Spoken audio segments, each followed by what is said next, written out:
Word spread through the land of a peculiar village, where the winds whispered tales of inhabitants who had embraced illogic as their way of life and absurdity as their guiding principle. It was called the Village of the Mad, and its stories evoked laughter and astonishment in neighboring settlements. Juha, with his boundless curiosity, decided to journey to this strange place and witness their eccentricities firsthand. Upon arriving at the outskirts of the village, it didn't take long for Juha to realize that the stories he had heard were no exaggeration. He saw people attempting to fill sieves with water, others engaged in serious debates about whether the sun truly rose in the east or if it was merely a rumor, while a third was diligently trying to teach his donkey to read aloud from books. Juha wandered through the narrow alleys of the village, his eyes darting between the bizarre scenes. He observed a group of men struggling to lift a massive tree trunk, each pushing in a different direction with futile effort. Sweat poured from their brows, and their endeavor seemed utterly pointless. Juha approached them hesitantly and asked gently, "Peace be upon you, good people. Don't you see that your efforts are in vain?" One of them glared at him with wide eyes and retorted sharply, "And what business is it of yours, stranger? We know what we're doing."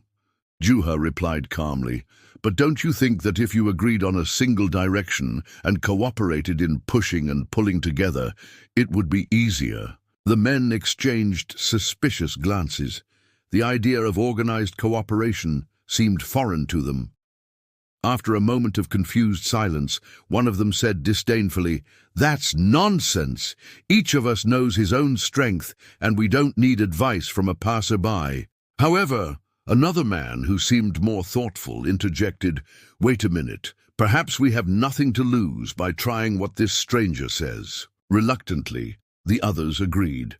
To their astonishment, when they synchronized their efforts, pulling and pushing in unison, the heavy trunk moved with relative ease. Exclamations of surprise and wonder filled the air, and some of them began to look at Juha with a newfound respect. News of the wise man, who had helped move the log, spread rapidly throughout the village. Soon the villagers were flocking to Juha with all sorts of ridiculous problems and foolish ideas. A man came complaining that his shadow always ran away from him, and he couldn't catch it. Juha advised him seriously to dig a deep hole in the ground and hide in it at noon, for surely the shadow would fall in. The man went to carry out the advice, and of course found no shadow in the hole. He returned dejectedly to tell Juha of his failure. Juha smiled and said, "Oh, you poor thing, even your shadow is smarter than you." A woman approached him asking for a way to make a stone float on water. Juha pondered for a moment and then said, "It's simple. You must find a stone as light as a feather, then tie it with a thread of smoke, and then it will float with ease." The woman looked at him in bewilderment before bursting into laughter, realizing the absurdity of her request. Another man visited him carrying a leaky bucket, asking how he could transport water to his distant field. Juha looked at the bucket and said earnestly, "You must plug the holes with sunlight.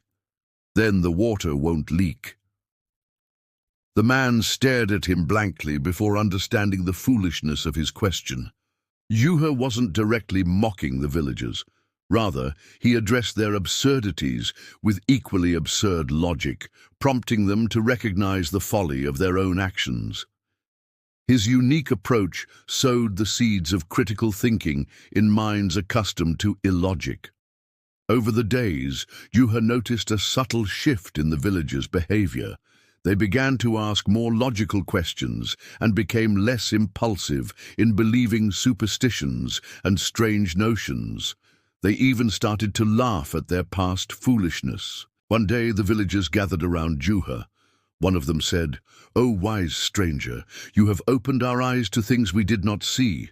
We have learned much from you, but we feel ashamed of our past follies." Juha smiled and said, "Do not be ashamed.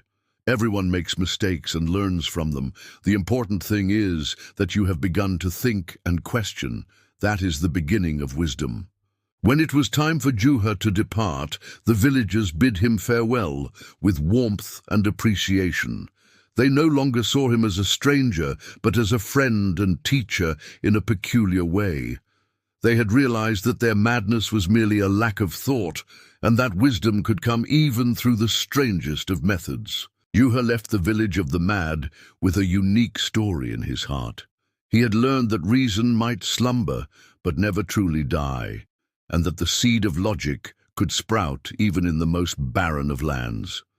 And sometimes, to confront madness, one needs a touch of even more intelligent madness, and so the village of the mad became a little less mad thanks to Juha's unexpected visit.